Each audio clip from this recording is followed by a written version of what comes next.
हमारे चैनल को सब्सक्राइब करें और बेल आइकन दबाएं।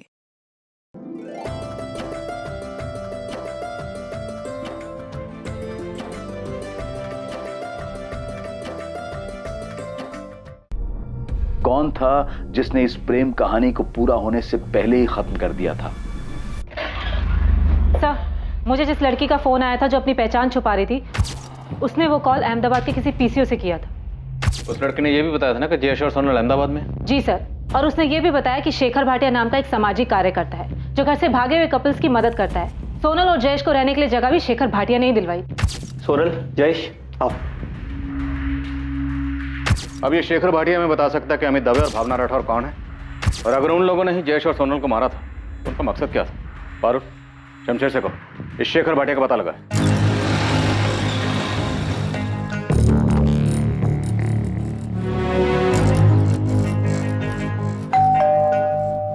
सेठ, मुझे पता चला है कि शरद ने पुलिस को फोन किया था। वो उन्हें कुछ बताने वाला है। भिका भाई, ये शरद का सोनल के भागने से कुछ लेना देना है क्या? क्या बताएगा वो उन्हें? नहीं पता, लेकिन कुछ दिनों से उसका बर्ताव बड़ा अजीब सा था। क्या उसे सब कुछ पता है? नहीं बोल पाऊंगा सेठ, लेकिन ये 10 लाख वाली बात भी ऑफिस से ही लीक हुई थी। महेश ने पुलिस के किसी खबरी को बताया था। 10 दिन में सांप पाल के रखे हुए हैं, चैन से शोक भी मनाने नहीं देते।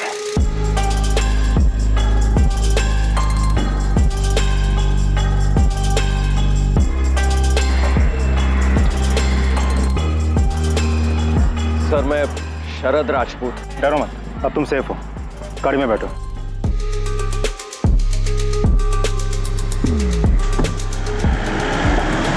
शेखर भाटिया? हाँ, फोटो फोन नंबर कुछ नहीं है, बस इतना जानते हैं कि अहमदाबाद में कहीं रहता है, जो घर से भागे हुए कपल्स की मदद करता है जो अलग बिरादरी में शादी करना चाहते हैं। आप मुझे 24 घंटे का टाइम दो, इसकी कुंडली आपके सामने रख दूंगा। ये जयेश का दोस्त भरत राणा, इससे बात करो, अहमदाबाद में ही रहता है। ये दोनों सोनल और जयेश भी शेखर भाटिया के पास अहमदाबाद ही गए थे। किसी ने तो शेखर भाटिया के बारे में इनको बताया होगा।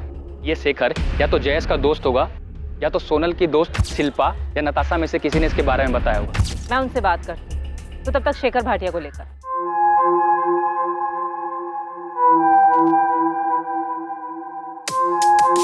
सोनल पटेल और जयेश परमार को अंदाजा भी नहीं था कि उनके घर से भागने के प्लान के अलावा एक और प्लान बना था जिसका उन्हें सामना करना था। वो प्लान, वो साजिश थी उनकी हत्या की। ये जाहिर था कि कोई उनकी मदद कर रहा था, लेकिन ये भी जाहिर था कि कोई उन्हें मारना चाहता था। कई साजिशें रची गई थी और पुरजोर कोशिश हो रही थी इन साजिशों को अंजाम तक पहुंचाने की। सोनल अपनी हदों को पार कर रही थी और मैंने उसकी मदद की थी सर, लेकिन मैं डर गया था जब मुझे पता चला कि किसी ने उन्हें मार डाला।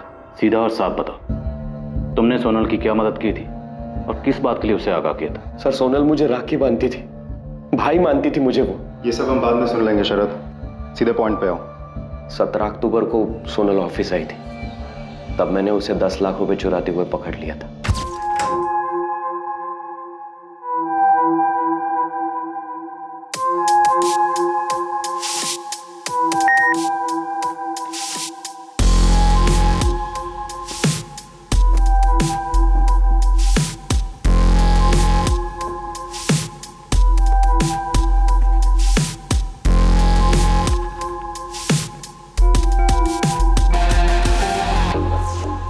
तुम यहाँ?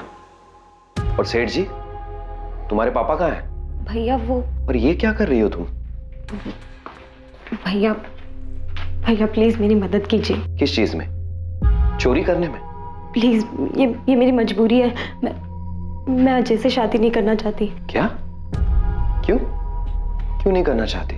मैं जयेश से प्यार करती हूँ। जयेश परमार मेरे कॉलेज में है, हम दोनों एक दूसरे से बहुत प्यार करते हैं, हम शादी करना चाहते हैं। उसी के लिए मुझे ये पैसे चाहिए भैया।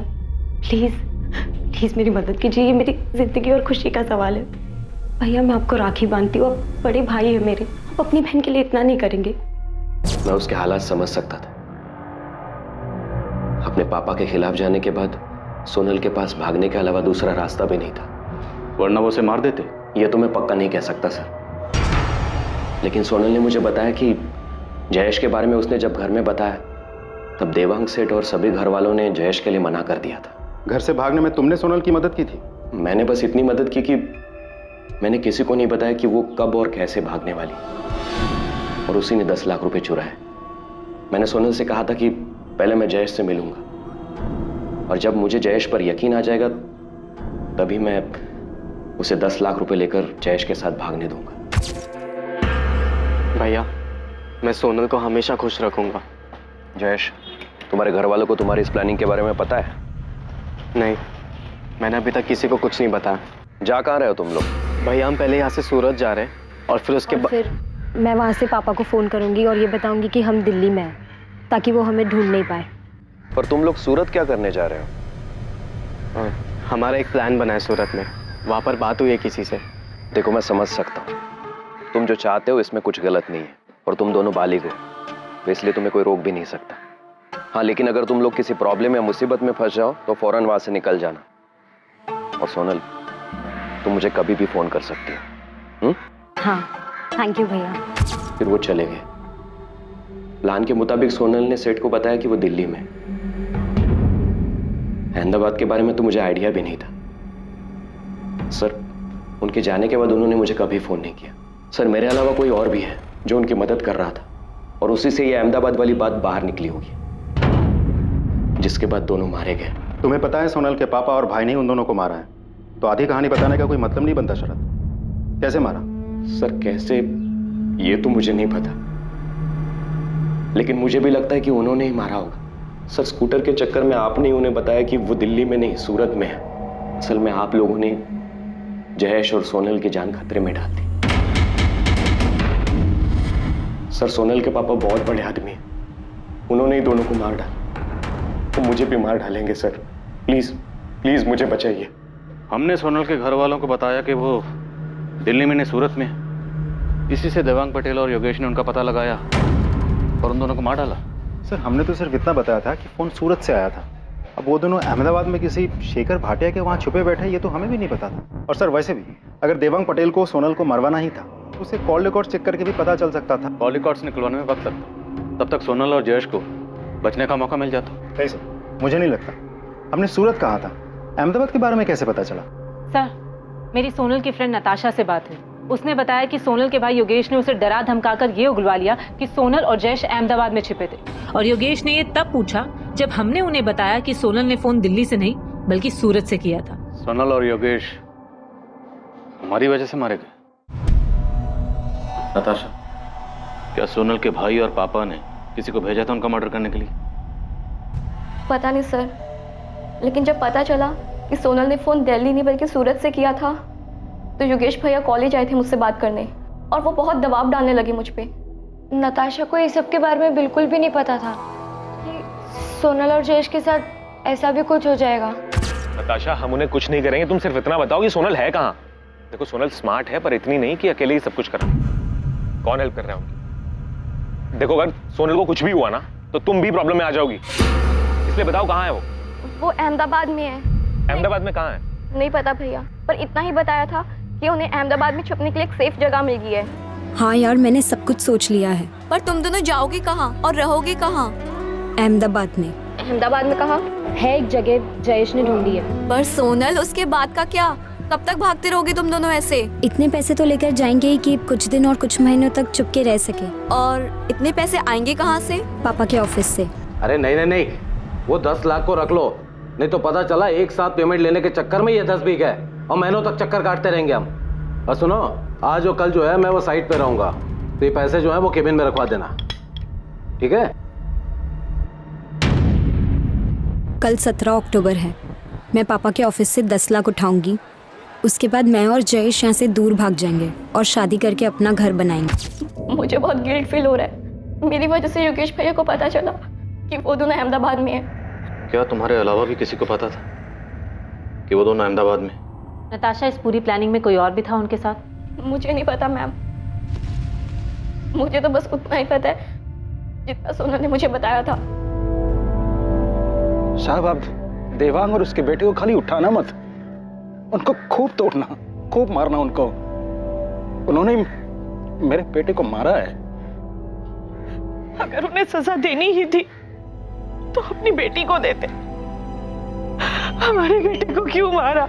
उदय जी, दामिनी जी, अभी हमारे पास कोई ठोस सबूत नहीं है कि देवांग भाई और उनके बेटे ने ही सोनल और जयेश को मारा है।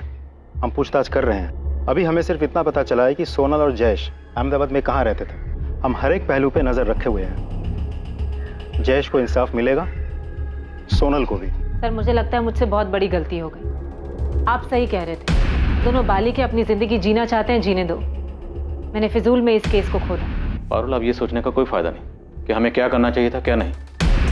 हम सिर्फ इतना पता करना चाहते थे कि जयेश और सोनल सेफ हैं या नहीं, और शायद हमारी इसी कोशिश ने उन्हें खतरे में डाल दिया और कातिल उन तक पहुंच गया। सर हमें किसी भी हाल में दोनों को न्याय दिलवाना चाहिए। जयेश के दोस्त भरत राणा को उठा लो, उसके बाद शेखर भाटिया को, उसके बाद अमित दवे और भावना राठौर को। हमें असली कातिल तक पहुंचना है और उन सब लोगों तक भी पहुंचना है जिन्होंने किसी भी तरह से सोनल और जयेश का कत्ल करने में कातिल की मदद की।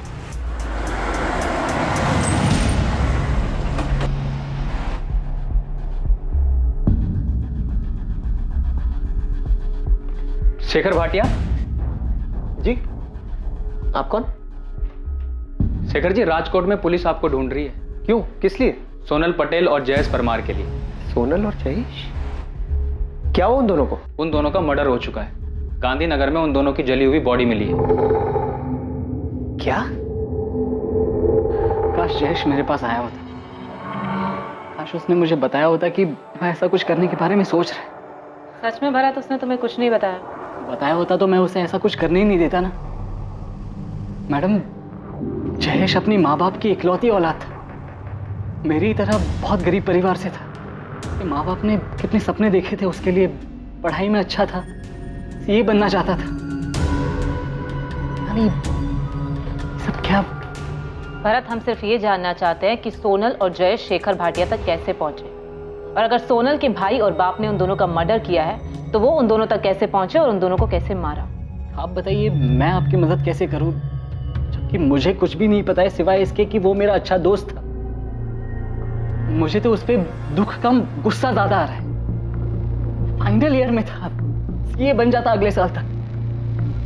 पूरी लाइफ पड़ी थी उसके सामने, लेकिन नहीं, शादी और प्यार का भूत सवार हो गया। भरत, अब जो हो चुका उससे बदला नहीं जा सकता। तुम हमें बस। मैडम, मैं भी आपसे यही कह रहा हूँ कि जो हुआ है उसके बारे में मुझे कुछ नहीं पता है। मुझे तो ये समझ में नहीं आ रहा है कि मैं उसके माँ बाप को कैसे समझाऊं। वो बार बार मुझे एक ही बात बोले जा रहा है कि तू तो उसका अच्छा दोस्त था, तूने क्यों नहीं समझाया उसे।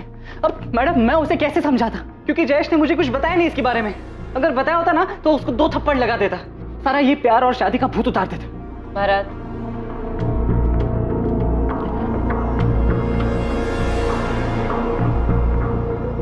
सॉरी मैडम, सॉरी मैडम, मुझे इसके बारे में और कुछ नहीं पता है। मैं इससे ज्यादा और आपकी मदद नहीं कर सकता। आपको लगता है कि आपने हमें बताया कि सोनल ने सूरत से फोन किया था और योगेश ने उसकी फ्रेंड नताशा से पता कर लिया कि वो अहमदाबाद में है, और हमने वहां किसी को बेचकर उसे मरवा दिया। अगर ऐसा है तो सबूत लाइए, केस बनाइए या कोर्ट में अर्जी दीजिए, फिर हमसे ये सवाल करना, और तब भी मेरा यही जवाब होगा कि हमने कुछ नहीं किया। समझाए? आपके पास टाइम होगा बेस करने के लिए, हमारे पास नहीं। चलो, अगर आप लोगों ने नहीं भी मारा तब भी ये जानना नहीं चाहेंगे कि सोनल को किसने मारा? ऐसा कैसे हो सकता है कि एक बहन मारी जाती है और एक बेटी मारी जाती है, लेकिन भाई और बाप को कोई फर्क नहीं पड़ता? बचपन से लेकर आज तक मैंने उसकी सारी ख्वाहिशें पूरी की। जिस चीज पर हाथ रखा मैंने उसे ला कर दिया। अपने 18वें जन्मदिन पर मुझे उसने कहा कि पापा मुझे स्कूटर चाहिए। मैंने खुद न जाकर उसे स्कूटर ला कर दिया। आपने अपनी बेटी के लिए जो किया हर माँ बाप अपनी औलाद के लिए करता है, लेकिन इससे आपको अपनी बेटी को मारने का लाइसेंस नहीं मिल जाता, वो भी सिर्फ इसलिए क्योंकि वो अपनी पसंद के लड़के से शादी करना चाहती थी। उसने तो कर भी ली होगी शादी।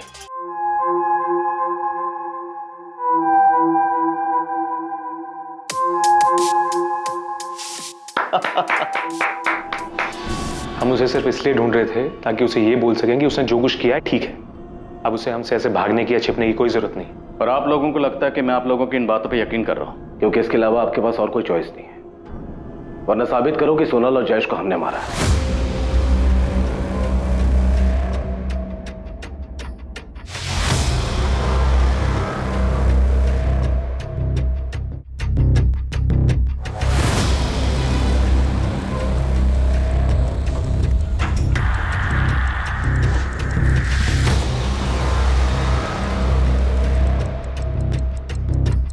अमित, हम कब तक ऐसे भागते रहेंगे?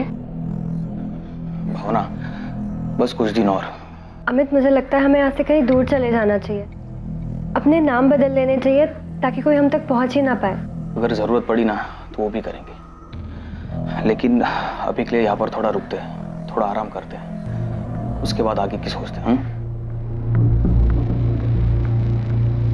आई एम सॉरी सर, मैं जानता हूँ आप लोग पुलिस ऑफिसर्स हैं और अपनी कार्यवाही कर रहे हैं, लेकिन मेरा काम यह है कि मेरे पास घर से भागे जो कपल्स आते हैं मैं उन्हें अपने यहाँ सुरक्षित रखूँ और उन्हें गारंटी दूँ कि उनकी डिटेल्स किसी को नहीं दी जाएगी। शेखर भाटिया, हमारे पास इन्फॉर्मेशन है कि सोनल और जयेश का मर्डर अमित और भावना ने किया। मुमकिन है सोनल के पिता को पता चल गया होगा कि वो दोनों यहाँ हैं और उन्होंने अमित के जरिए दोनों का मर्डर करवा दिया। ये कैसी बात कर रहे हैं आप ऑफिसर? It's not possible. आपको समझना चाहिए कि अमित और भावना खुद अपने घर वालों से जान बचाकर छुपते हुए मेरे पास आए थे, तो वो अपने ही जैसे घर से भागे कपल ये सोनल और जयेश को क्यों मारेंगे? और सच्चाई ये है कि सोनल और जयेश खुद जान बचाकर मेरे पास आए थे। फिर मैंने सोनल और जयेश की शादी करवाई और खुद उनके साथ रजिस्ट्रार ऑफिस में जाके उनकी शादी को रजिस्टर करवाया था।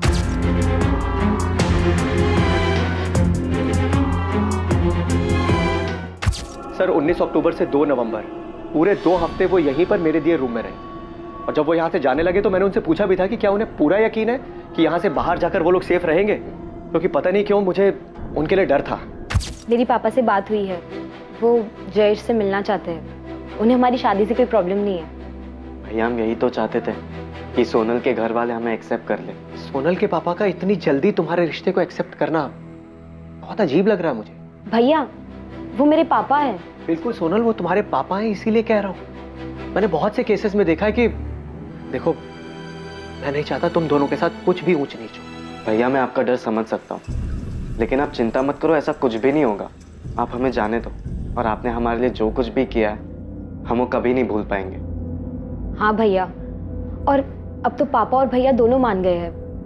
वो जयेश का एक्सेप्ट करने के लिए तैयार है, तो हमें जाना चाहिए। मुझे डर था कि वो लोग गलती कर रहे हैं, फिर भी मैं उन्हें रोक नहीं पाया, और मेरा डर सच साबित हुआ। ये सोनल और जयेश का मैरिज सर्टिफिकेट है। मैं इसे सोनल के घर पे भेजने ही वाला था, लेकिन उससे पहले ही आपके आदमी ने आके मुझे बताया कि उन दोनों का मर्डर हो गया है। ऑफिसर, मुझे सोनल और जयेश के लिए बहुत बुरा लग रहा है कि मैंने उन दोनों को यहाँ से क्यों जाने दिया। सोनल और जयेश आपके पास कैसे आए थे? जयेश ने मुझे फोन किया था राजकोट से, शायद भागने से 1 हफ्ता पहले। अगर जयेश ने आपको फोन किया था तो जयेश के कॉल रिकॉर्ड में हमें आपका नंबर क्यों नहीं दिखा? सर जयेश ने बहुत जबरदस्त प्लानिंग की हुई थी, और मुझे पूरा यकीन है कि उसने मुझे मोबाइल से नहीं बल्कि पीसीओ से फोन किया होगा। हमें कुछ दिनों के लिए छुपकर रहने के लिए एक जगह चाहिए थी। क्या आप हमारे लिए कुछ कर सकते हैं? जयेश कहाँ से बात कर रहे हो? जी सर, मैं राजकोट से बोल रहा हूँ। मैं और सोनल एक दूसरे से बहुत प्यार करते हैं और हम शादी करना चाहते हैं, लेकिन हमारी फैमिलीज हमारे अगेंस्ट है। क्या आप हमारी मदद कर सकते हैं सर? हाँ जयेश, मैं मदद कर सकता हूँ तुम्हारी, लेकिन उससे पहले तुम्हें मुझे अपनी उम्र बतानी होगी। सर हम दोनों बालिग हैं। मैं 21 साल का और सोनल 20 साल की है। जयेश, सिर्फ बोलने से नहीं चलेगा, तुम्हें मुझे अपना एज प्रूफ देना होगा। तो तुम दोनों में से किसकी फैमिली अगेंस्ट है? मेरी। हम पहले सूरत गए, फिर वहां से सोनल ने अपने पापा को फोन किया। मैंने उनसे कहा कि मैं दिल्ली में हूँ। और जयेश, तुम्हारी फैमिली? सर मेरी फैमिली को ऐसी कोई प्रॉब्लम नहीं है। वो लोग अगेंस्ट सिर्फ इसलिए क्योंकि सोनल की फैमिली ने मुझे रिजेक्ट कर दिया। मेरे पूछने का मतलब ये है कि तुमने क्या अपनी फैमिली को झूठ बोला है? उनके हिसाब से इस वक्त तुम कहाँ हो? सर मैंने उन्हें सच झूठ कुछ नहीं बताया। उनके हिसाब से मैं अभी हॉस्टल में हूँ, लेकिन कॉलेज में मैंने लीव एप्लीकेशन दिया। ठीक है, मैंने कल 11 बजे का टाइम ले लिया है रजिस्ट्रार ऑफिस में। कल तुम दोनों की शादी हो जाएगी। सर मैं पूरे यकीन से कह सकता हूँ कि उन दोनों को सोनल की फैमिली नहीं मारा है, क्योंकि मैंने ऐसे बहुत से केसेस में देखा है कि घर वाले लड़का लड़की को झूठ बोल के घर बुलाते हैं और उसके बाद उन्हें मार देते हैं। पर सोनल की अपनी फैमिली से बात कैसे हुई? क्योंकि सोनल के माँ बाप भाई बहन, यहाँ तक कि उनके लैंडलाइन पर अहमदाबाद से ना कोई फोन आया ना गया। उन दोनों के पास कोई फोन था? जी नहीं, मेरी जानकारी में तो नहीं। दरअसल सर सोनल और जयेश इन दोनों ने बहुत जबरदस्त प्लानिंग की हुई। मतलब पहले घर से भागना, फिर सूरत जाना, और घर पे फोन करके बोलना कि वो लोग दिल्ली में हैं, और उसके बाद मेरे पास आना। मतलब मैंने इन दोनों के जैसे और भी कई कपल्स देखे हैं जो घर से भागते हैं, लेकिन जैसी प्लानिंग सोनल और जयेश ने की थी उसे देखकर मैं भी हैरान था। और शेखर भाटिया, सवाल यह है कि सोनल की अपनी फैमिली से बात कब और कैसे हुई? आपने बताया कि सोनल की फैमिली जयेश को एक्सेप्ट करने के लिए तैयार हो गई थी और वो दोनों राजकोट अपने घर वापस जा रहे थे। पता नहीं सर, जो उन दोनों ने मुझे बताया वो मैंने आप दोनों को बता दिया। शेखर भाटिया, आपको हमें अमित और भावना की डिटेल्स देनी ही होंगी। आप प्लीज मेरा यकीन कीजिए ऑफिसर, अमित और भावना सोनल और जयेश का मर्डर नहीं कर सकते। जिस दिन सोनल और जयेश यहां से गए हैं, ठीक उसके अगले ही दिन वो दोनों भी यहां से चले गए थे। अगर तुम ऐसे डिटेल्स नहीं दोगे तो हम मजिस्ट्रेट का ऑर्डर लेकर आएंगे, और हम नहीं चाहते कि हम ऐसा करें। आप अच्छे इंसान हैं, अच्छा काम करें, हम भी अपना काम करें। हमें किसी भी तरह से सोनल और जयेश के कातिल तक पहुंचना। अगर इन दोनों का कत्ल सोनल के बाप और भाई ने भी किया तब भी उनके खिलाफ हमें सबूत चाहिए होंगे, और हमारे पास पुख्ता इन्फॉर्मेशन है कि सोनल और जयेश के मर्डर में अमित और भावना शामिल हैं।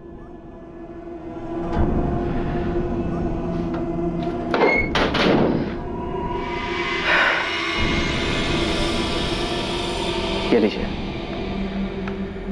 इसमें उन दोनों का भावनगर का एड्रेस है जहां उनकी फैमिलीज रहती है। लेकिन मेरी आप लोगों से रिक्वेस्ट है कि प्लीज इन दोनों के बारे में इनकी फैमिलीज को नहीं पता चलना चाहिए, वरना इनके साथ भी वही होगा जो सोनल और जयेश के साथ हुआ। सर, राजकोट में बैठे जयेश को शेखर भाटिया के बारे में कैसे पता चला कि उनकी मदद कर सकता है? इस शेखर भाटिया की ना कोई वेबसाइट है, ना ऑफिस है, ना कोई प्रचार है। फिर कोई तो था जो उनकी मदद कर रहा था। इतनी प्लानिंग कि सूरत जाएंगे और दिल्ली बताएंगे, मोबाइल फोन यूज नहीं करेंगे, और फिर शेखर को कांटेक्ट करना। रुपेश, हम कुछ तो मिस कर रहे हैं।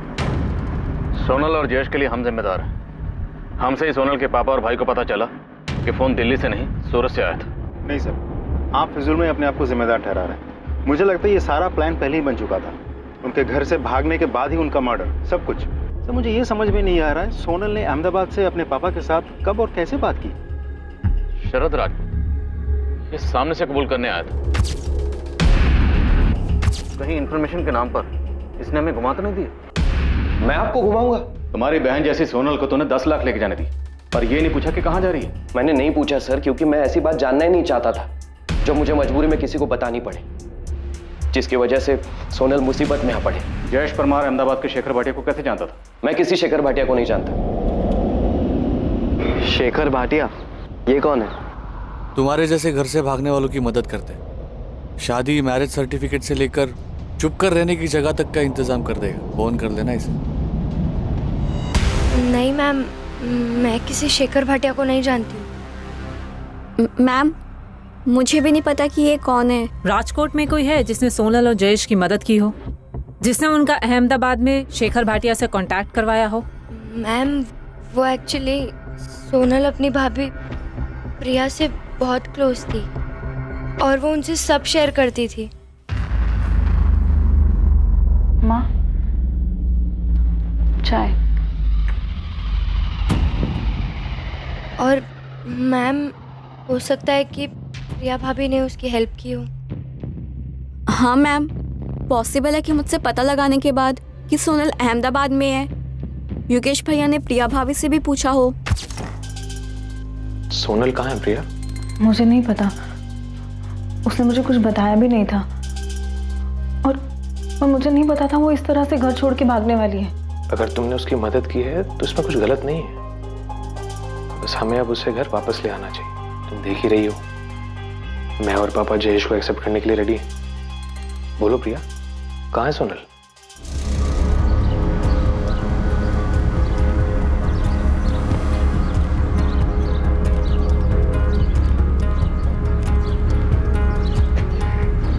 प्रिया गाड़ी में बैठ। इस बार बातचीत थोड़ी लंबी चली।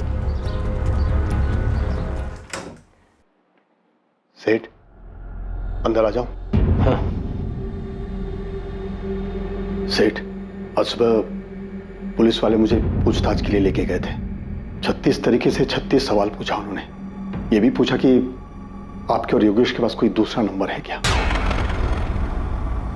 और सेठ, मुझे नंबर देना पड़ा, वरना वो लोग मुझे छोड़ते ही नहीं। भीखा भाई जी, आप मेरे सबसे ईमानदार आदमी हो। जी सेठ, आपको कोई शक है? नहीं नहीं, शरद पे मुझे गुस्सा नहीं है, उसने जो किया सो किया। पर इस बात का दुख है कि जब सोनल यहां पर आई थी तभी आपको मुझे फोन करके बता देना चाहिए था। मुझे कैसे पता होता सोनल बेबी ये सब करेगी?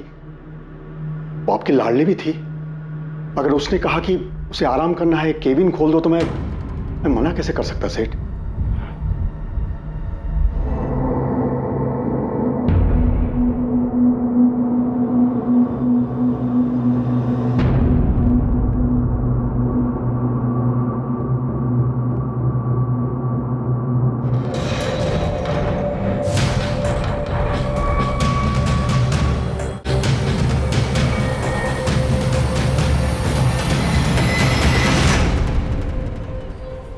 ट्रुथ। ट्रुथ। डेयर। ओह डेयर। तुझे वो जो रेड चेक शर्ट में लड़का दिख रहा है, तुझे उसके टेबल पर जाना है। वहाँ पर जाकर उसकी कोल्ड ड्रिंक पीनी है, समोसा खाना है, उसका नाम और फोन नंबर लेकर आना है, फिर वापस यहाँ आकर उसको फोन करना है। ये कोई डेयर नहीं है, ये तो एक पूरा चैप्टर है। बस सोनल रहने दे, हमें पता था कि एक तो तू खुद डेर लेगी, फिर तुझे कुछ नहीं होगा। ठीक है, ये भी कर लेती हूँ। Let's see.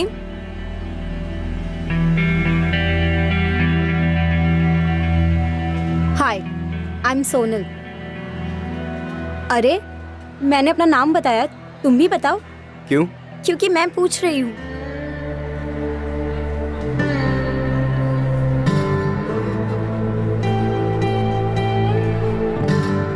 एक्सक्यूज मी, क्या चल रहा है ये सब? समोसा तो बहुत टेस्टी है।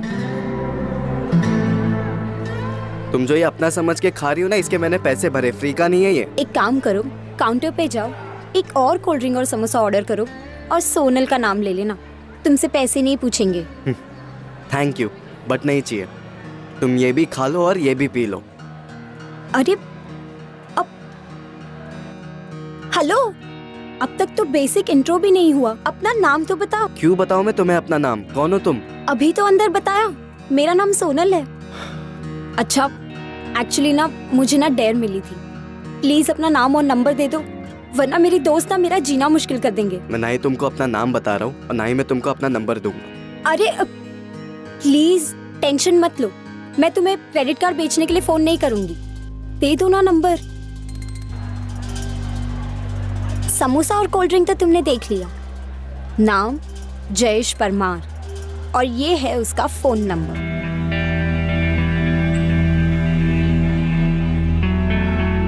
हाय। हाय। बाय। कितना इंसल्ट। हेलो। हाय। हेलो।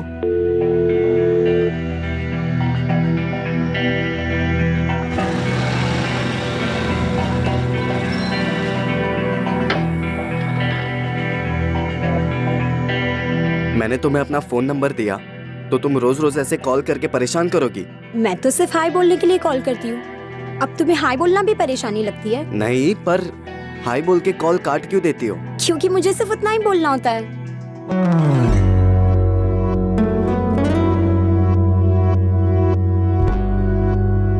ओह, तो तुम्हें भी कुछ बोलना होता है? वैसे अगर बोलना हो तो तुम मुझे वापस फोन कर सकते हो, मेरा नंबर तो है ही तुम्हारे पास। एक रिश्ता जो मजाक से शुरू हुआ था बहुत जल्द प्यार की शक्ल ले चुका था। ऐसा प्यार जो ऊंच नीच या पैसा नहीं देखता था। उन दोनों ने ये फैसला कर लिया था कि चाहे कुछ भी हो जाए वो दोनों एक दूसरे से अलग नहीं होंगे। नहीं मैम, मैंने सोनल और जयेश की भागने में बिल्कुल मदद नहीं की थी, और अब लगता है कि काश कर दी होती। रिया, तुम अब भी उनकी मदद कर सकती हो, ये बताकर कि तुम्हारे पति योगेश और तुम्हारे ससुर देवांग पटेल ने उन दोनों को कैसे मारा और उन दोनों तक कैसे पहुंचे वो। उन्होंने ऐसा कुछ भी नहीं किया मैम, उन्होंने नहीं मारा है। रिया, जुर्म छुपाना भी एक बहुत बड़ा जुर्म है। तुम मर्डरर को पता है मैम, लेकिन उन्होंने नहीं मारा है। तो फिर किसने किया है? किसके पास मोटिव था जयेश और सोनल को मारने का? जयेश के माँ बाप के पास, जिन्हें यह भी नहीं पता था कि उनका बेटा हॉस्टल में है या नहीं। रिया, मैं आखिरी बार पूछ रही हूँ, क्या सोनल उन्हें मिली? कैसे पहुंचे वो उस तक? नहीं मिली, ढूंढने पर भी नहीं मिली, और उन्होंने नहीं मारा है सोनल को। सर, योगेश और देवांग पटेल के बाकी के 2 नंबर्स भी हमने स्कैन किया, लेकिन कुछ मिला नहीं। किसी हिस्ट्री शीटर का नंबर नहीं, कोई सस्पिशियस एक्टिविटी नहीं। अहमदाबाद में किसी को कॉल किया? नहीं सर। ऐसा कैसे हो सकता है रुपेश? कहीं हम गलत ट्रैक पर तो नहीं? ऐसा तो नहीं कि ये केस ऑनर किलिंग का है ही नहीं। सर, पारुल ने प्रिया से अलग अलग तरीके से सवाल किया, उसे डराई, धमकाई, इमोशनल करके भी सवाल पूछा। अब तक तो प्रिया को टूट जाना चाहिए था, लेकिन ऐसा कुछ हुआ नहीं। सर, अब भी ये सवाल बना हुआ है कि सोनल ने अहमदाबाद से कब और कैसे देवांग पटेल से बात की, जब देवांग पटेल ने उन्हें कहा कि वो उन्हें माफ कर चुके हैं और जयेश को भी अपनाना चाहते हैं। अब आप सलीके से पूछ रहे हैं तो बता देता हूँ। सोनल से मेरी आखिरी बार तब बात हुई थी जब उसने मुझे सूरत से फोन किया था, उसके बाद मेरी कोई बात ही नहीं हुई। हाँ, छोटी बहन थी मेरी, ढूंढ रहे थे उसे हम दोनों, जानना चाहते थे कहाँ है, कैसी है। उसे ऐसे घर छोड़ के नहीं भागना चाहिए था।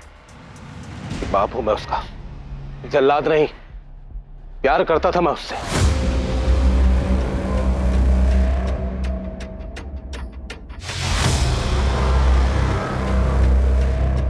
सर, शमशेर का फोन आया था।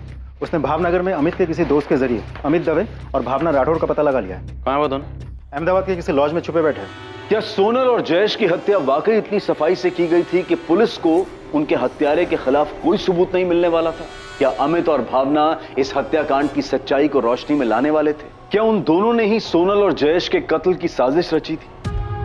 सर, हम दोनों बालिग हैं और हमने अपनी मर्जी से शादी की है। सर, आप अगर हमें हमारे घर वालों के पास भेज देंगे तो वो हमें पक्का मार देंगे। तो खुद को बचाने के लिए तुम लोगों ने सोनल और जयेश को मारा, ताकि जब जली हुई लाशें मिले तो सबको यही लगे कि तुम लोग मर गए और उसके बाद तुम लोग आजाद हो जाओ। यही प्लान बनाया था ना तुम दोनों ने? ये आपको किसने बताया? ये छोड़, आगे बोल। ये आपको राशि ने बताया? जिसने भी बताया हो, प्लान तो तुम्हारा ही था ना? सर, आप उस राशि की बातों में आ गए। हम ऐसा क्यों करेंगे? बेचारे सोनल और जयेश भी हमारी तरफ अपने पापा के डर से अपने घर से ही भागे हुए थे सर। और हम सब, यहाँ तक कि राशि और उसके हस्बैंड रौनक भी शेखर भैया के घर पे अहमदाबाद में छुपे हुए थे। और हम सब ने साथ में मिलकर बहुत अच्छा टाइम बिताया सर। हम क्यों मारेंगे सोनल और जयेश को? उनकी तो नई नई शादी हुई थी, हमारी तरह वो भी बहुत खुश थे और हम सब अच्छे दोस्त बन गए थे। और सर, मुझे मालूम है आपको ये राशि नहीं बताया, क्योंकि मैंने राशि को बताया था। तो खुद को बचाने के लिए किसी को भी मार दोगे? ऐसा मैं नहीं, अमित कह रहा था। अरे यार, मैं तो मजाक कर रहा था यार। देखो, हम सबकी हालत क्या है, हम ऐसा क्या करें कि हमारे घर वाले हमारा पीछा करना छोड़ दें। तो बस मैं ऐसे ही फालतू की आइडियाज फेंक रहा था यार। और मैंने कहीं पे देखा हुआ था कि 2 लोगों की लाश मिलती है और लोग उन्हें किसी और की समझ लेते हैं। तो तुमने सोचा तुम किन्हीं 2 लोगों को मार दोगे और तुम्हारे घर वाले सोचेंगे कि तुम और भावना मर गए? अरे यार, वो तो मैंने ऐसे ही बोला था यार। क्या मैं सच में ऐसा करूंगा? सर, मैंने ऐसे ही बोला था उसको, लेकिन राशि ने कुछ ज्यादा ही सोच लिया था। इसलिए आप लोगों को उसने बोला कि हमने सोनल और जयेश को। सर, सोनल और जयेश के मर्डर के बाद तो हम खुद डर गए थे। जैसे ही हमने नेट पे पढ़ा उनके मर्डर के बारे में, हमने अगले ही दिन शेखर भैया का रूम छोड़ दिया। फोन है तुम दोनों के पास? हाँ सर, हमने अहमदाबाद से प्रीपेड सिम कार्ड खरीदे थे। दोनों अपना नंबर दो। शेखर भाटिया, जिसने तुम लोगों को छुपने की जगह दी थी, उसने हमें बताया कि सोनल की अपने पापा से बात हुई थी। सोनल के पेरेंट्स जयेश को एक्सेप्ट करने के लिए राजी थे, इसलिए सोनल और जयेश राजकोट वापस जा रहे थे। जिस दिन उन दोनों का मर्डर हुआ उस दिन तुम दोनों वहीं थे। तुम लोग क्या जानते हो इस बारे में? सर, जहाँ तक मुझे पता है सोनल की अपने पापा से कोई बात नहीं हुई थी। तुम्हें पता है कि सोनल कहाँ जा रही थी? सर, मैं और अमित तब शेखर भैया के रूम पे ही रह रहे थे जब सोनल और जयेश वहाँ से गए। सोनल बता रही थी कि वो गांधीनगर शिफ्ट हो रहे हैं। एरिया का तो अभी पता नहीं, लेकिन गांधीनगर में ही कहीं लेंगे घर। अच्छा, अपना खुद का? खुद का तो अभी नहीं, देख रहे अभी फिलहाल रेंट पे, शायद बात चल रही है बस। गुड यार, all the best Sonal. Thanks यार। बस एक बार घर ले लियो और सब कुछ सेट कर ले, फिर मैं तुम्हें फोन करती हूँ। आना तुम दोनों। बिल्कुल, पक्का आएंगे। सोनल और जयेश गांधीनगर में घर रेंट पे ले रहे थे? हाँ सर। कौन दिलवा रहा था? पता नहीं सर, सोनल और जयेश ज्यादा कुछ बताते नहीं थे। सर, कोई तो था जो उन्हें वहाँ घर दिलवा रहा था। क्या? गांधीनगर में घर रेंट पे? मतलब वो राजकोट जा ही नहीं रहे थे? जी शेखर जी, ये अमित और भावना से अभी अभी हमें पता चला है। इसका मतलब उन दोनों ने मुझसे भी झूठ बोला। पर क्यों? शेखर जी, क्या आप हमें बता सकते हैं कि वो कौन है जो उन्हें गांधीनगर में घर दिलवा रहा था? नहीं सर, इस बारे में तो मुझे कोई आइडिया नहीं है।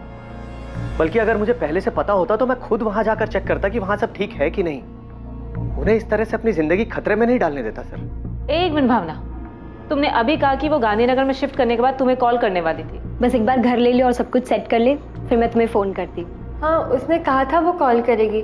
और अगले दिन 3 नवंबर को जब हम शेखर भैया का रूम छोड़ के जा रहे थे, मैंने उसे कॉल भी किया था, पर उसका फ़ोन स्विच ऑफ आ रहा था। और अगले दिन पता चला कि उन दोनों का मर्डर हो गया। सोनल का फोन स्विच ऑफ आ रहा था? सोनल के पास फोन था? सोनल और जयेश दोनों अपना फोन राजकोट में ही छोड़कर गए थे? नहीं सर, फोन था। वो दोनों एक ही फोन यूज कर रहे थे। सोनल और जयेश का अहमदाबाद का फोन नंबर पुलिस को एक बड़ी सफलता दिलाने वाला था।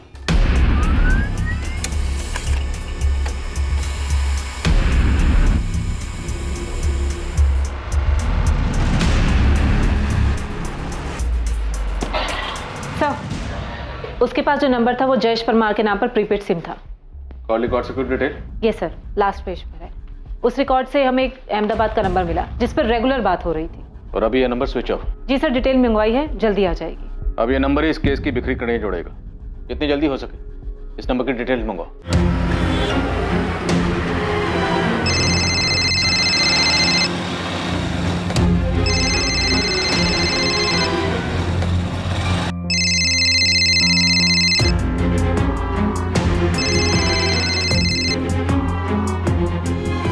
भरत राणा, तेरी सब इंस्पेक्टर रुपेश से फोन पे बात हुई थी। उसके बाद तू मुझसे भी मिला था। हाँ, वो जयेश के बारे में ना। फिर तूने हमें ये क्यों नहीं बताया कि जयेश ने अहमदाबाद आने के बाद अपने और सोनल के लिए एक प्रीपेड नंबर लिया था और तेरे पास भी अहमदाबाद का दूसरा नंबर था जिससे तू हर रोज जयेश से बात करता था। तुझे क्या लगा हम यहाँ तक पहुंच नहीं पाएंगे? पर हम पहुंच गए। अब तू सोच कि तू कहाँ पहुंचेगा।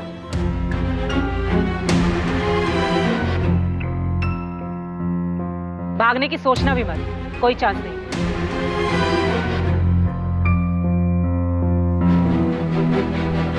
एक्टिविस्ट है ये, तुम्हारे जैसे घर से भागने वालों की मदद करता है। ये शादी, मैरिज सर्टिफिकेट से लेकर छुप कर रहने की जगह तक का इंतजाम कर देगा। फोन कर लेना इसे। Thank you Bharat. अबे थैंक यू क्यों बोल रहा है? बचपन का दोस्त हूं मैं तेरा, तेरे काम नहीं आऊंगा। जब जयेश पटेल के पिता ने सोनल के घर वालों से बात करने से मना कर दिया, जब सोनल के घर वालों ने जयेश से मिलने तक से मना कर दिया, तब सोनल और जयेश ने घर से भाग जाने का प्लान बनाया। और तब जयेश ने तय किया कि वो अपने बचपन के दोस्त भरत राणा से बात करेगा और सोनल के साथ भागने में भरत की मदद लेगा। यार जयेश, ये घर से भागना, शादी करना और आगे लाइफ में सेटल होने के लिए, और उससे भी ज्यादा इंपॉर्टेंट है कि वो सोनल के पापा तुम दोनों तक ना पहुंचे ना, इन सब के लिए बहुत सारे पैसे लगेंगे। मुझे पता है जयेश, लेकिन अभी फिलहाल के लिए टेंशन नहीं है। सोनल कह रही है कि उसके पास पैसे हैं, उसने अपने पॉकेट मनी से सेव किए। तो पॉकेट मनी के भरोसे घर से भाग रहा है? नहीं यार, लेकिन सोनल पैसे अरेंज कर लेगी। अरे भाई कितना कर लेगी? कितना तो नहीं पता, लेकिन 2-4 लाख तो कर ही लेगी वो। सही है, क्योंकि लाखों की जरूरत पड़ेगी हमें। यार भरत भाई, एक हेल्प कर देना, रेंट पे घर दिला दे प्लीज। तू टेंशन मत ले, मैं सब अरेंज करवा दूंगा। तूने शेखर भाटिया को फोन किया? हाँ, उसने कहा कि जब भी आना हो आ जाना। गुड। अब मेरी बात ध्यान से सुनना। अपना और सोनल का फोन राजकोट में ही स्विच ऑफ करके उसका सिम कार्ड निकाल के फेंक देना। फिर उसके बाद सीधा अहमदाबाद आने के बजाय पहले सूरत जाना। वहां से सोनल के घर वालों को फोन करके बोलना कि तुम लोग दिल्ली में हो। लेकिन क्यों? सोनल के घर वालों को कुछ बताने की जरूरत ही नहीं है, इसलिए तो भागना पड़ रहा है हमें। अबे भागना नहीं पड़ेगा, इसके लिए तो उन्हें बताने की जरूरत है। अगर सोनल के घर वाले उसे ढूंढने निकले तो वो लोग पहले दिल्ली जाएंगे, नंबर भी ट्रेस कर लिया तो वो लोग सूरत जाएंगे। वो सोच ही नहीं पाएंगे कि तुम लोग अहमदाबाद में हो। अच्छा, ये सही है, तो फिर हम ऐसा ही करेंगे। भाई सब ठीक तरीके से करना है ना, तो उसके लिए प्रॉपर प्लानिंग और पैसों की जरूरत पड़ती है। प्लान मैं बनाता हूँ, तो पैसे का देख। वो 5 लाख का इंतजाम हुआ? हाँ वो हो जाएगा, इसलिए हम कल ही भाग जाएंगे। सोनल कह रही थी कि उसके पास 10 लाख है। 10 लाख? हाँ, वो कह रही कि वो 10 लाख रुपए लेकर आएगी। चल, फिर तो टेंशन ही खत्म।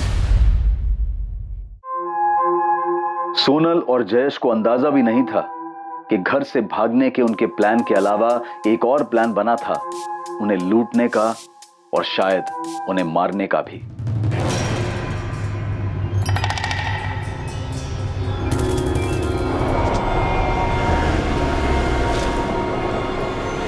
भरत, ये तो हमें कहाँ ले आया है?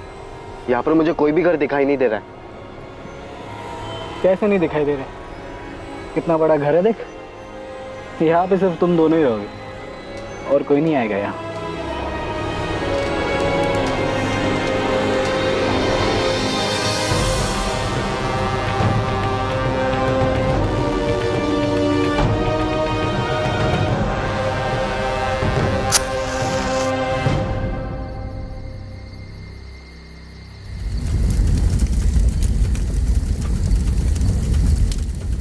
सोनल और जयेश की प्रेम कहानी में एक दोस्त शुभचिंतक बनकर आया, उसी शुभचिंतक ने उन्हें धोखा दिया। भरत राणा, ऐसा क्या हुआ था कि तू बचपन से मदद करने वाला दोस्त मसीहा से सीधा शैतान बन गया? पैसे मिले थे दोनों को मारने के, किसने दिए? देवांग पटेल ने या योगेश ने? देवांग और योगेश ने लालच दिया था या फिर 10 लाख का लालच आ गया था जो सोना लेकर भागी थी? बोल क्यों मारा? किसके इशारे पर मारा? क्यों मारा दोनों को? सोनल और जयेश की हत्या की साजिश उनके घर छोड़कर भागने के प्लान के साथ ही रची गई थी। शेखर भाटिया भी इस साजिश का हिस्सा था, वो भी तब से जब जयेश अपने दोस्त भरत से मदद मांगने गया था। शेखर भाई, लड़की बहुत मालदार पार्टी है, राजकोट की बहुत बड़ी फैमिली से। तो उन दोनों को यहाँ लेके आना, हेल्प की फीस 5 लाख बोल दे, उन दोनों को भी मैं यहीं रख दूंगा, पैसा आधा आधा कर लेंगे। नहीं भाई, लड़की बहुत बड़े घर की है, छोटी जगह में रह नहीं पाएगी, इसलिए तो जयेश को अलग से घर चाहिए रेंट पे। यहाँ लेकर आऊँगा तो बेकार में दिक्कत हो जाएगी। नहीं, अरे मैं कह रहा हूँ तू लेके तो आ, घर से भाग के आ रहे हैं, छुप के रहना पड़ेगा, ऐसे में कहाँ सब उनकी मर्जी से मिलने वाला है। चिंता मत कर, तू लेके आ, देख लेंगे। ये तुम लोगों का बेड है और ये कबर्ड। भरत, तूने मुझसे उस जगह के 5 लाख लिए, वो जगह 5 लाख की है। अबे सिर्फ जगह के पैसे नहीं लिए, शादी करवाई, रजिस्ट्रेशन करवाया, रहने को जगह दी है, सेफ्टी है, खर्चा होता है भाई उन सब चीज़ों में। भरत देख, मुझे मत सिखा, मैं भी कॉमर्स स्टूडेंट हूँ, मुझे पता है कि कहाँ पर कितना पैसा खर्च हो सकता है। भरत भाई, हम ऐसे 10 लोगों के बीच में इतनी कम स्पेस में नहीं रह सकते, हम दोनों को अपना खुद का घर चाहिए। तो बड़े घर के लिए बड़ा पैसा लगता है, 5 लाख रुपए में यही मिल सकता है। लेकिन भरत, जब मैंने तुझसे बात की थी तब तूने मुझे कहा था कि इतने पैसों में आराम से एक घर मिल जाएगा रेंट पे, और थोड़ा और आगे जाएंगे तो 1 रूम किचन मिल जाएगा, वो भी खुद का। जयेश यार, मैंने तुझे शेखर भाई के साथ मेन सिटी में रखा है, अब ऊपर से तू बोल रहा है। सॉरी भरत, हम यहाँ पर नहीं रह पाएंगे। हाँ तो मेरी तरफ से भी सॉरी यार, क्योंकि 5 लाख रुपए में यही मिल सकता है। लेकिन तूने पहले तो कहा था कि हो जाएगा सब कुछ। हाँ तो मैं तो अब भी बोल रहा कि हो जाएगा, बस 5 लाख रुपए और चाहिए, सिंपल। भरत, तुझे पहले 5 लाख दिए, अब तुझे और 5 लाख चाहिए। खुद का घर मिलना इतना आसान नहीं है, एक तो तुम दोनों घर से भागे हो यार, सारे इंतजाम करने पड़ेंगे। सोनल अपने पिता के ऑफिस से 10 लाख चुरा कर लाने वाली है, ये जयेश ने भरत को पहले ही बता दिया था। इसलिए भरत के लिए दोस्त की मदद करने की बजाय ये एक झटके में बड़ी रकम कमाने का मौका बन गया था। अब क्या करना है? वो लोग तो जान खा रहे, बोल तो दिया कि गांधीनगर में घर दिखाऊंगा, लेकिन अब कहाँ लेके जाओ? अरे ले जा कहीं भी और छोड़ के वापस आ जा। कुछ तो करना पड़ेगा। तो राजकोट पुलिस का भी फोन आया था, सोनल का स्कूटर मिला है उन्हें, वो जयेश के माँ बाप का भी फोन आ रहा था। सुन, मेरा एक दोस्त है राजू, इन दोनों को उसके साथ गांधीनगर ले जा और वहां जाकर सल्टा दे। सल्टा दे मतलब मार डालू? हाँ, देखिए पैसे तो हमें मिल ही गए, बाकी के और 1-2 लाख जो होंगे वो भी हमारे हो जाएंगे। मार के जला देते हैं इन्हें, वैसे भी घर से भागे हुए हैं, किसी को कुछ पता नहीं चलेगा कि कहां गए। अरे ज्यादा सोच मत, मैं कह रहा हूं ना मार देते हैं, कहीं अगर पकड़े गए तो हमारे लिए लेने के देने हो जाएंगे। और तू बोल रहा था ना लड़की का बाप बड़ा आदमी है, छोड़ेगा नहीं हमें।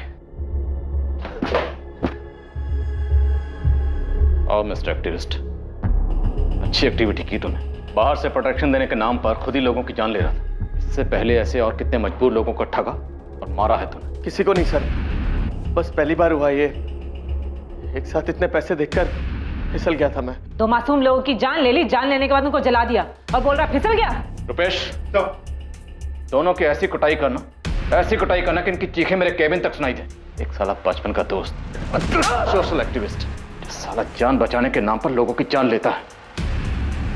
साथीदार कहां है? वो तीसरा साथीदार राजू कहां है?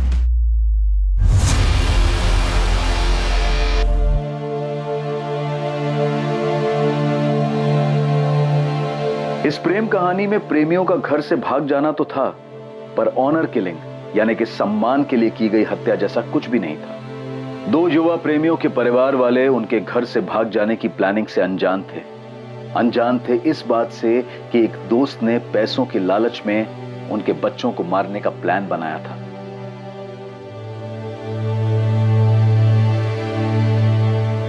भरत राणा, शेखर भाटिया और राजू प्रजापति पर आईपीसी की धारा 302 के तहत हत्या और आईपीसी की धारा 201 के तहत सबूत मिटाने के लिए मुकदमा दर्ज हुआ है।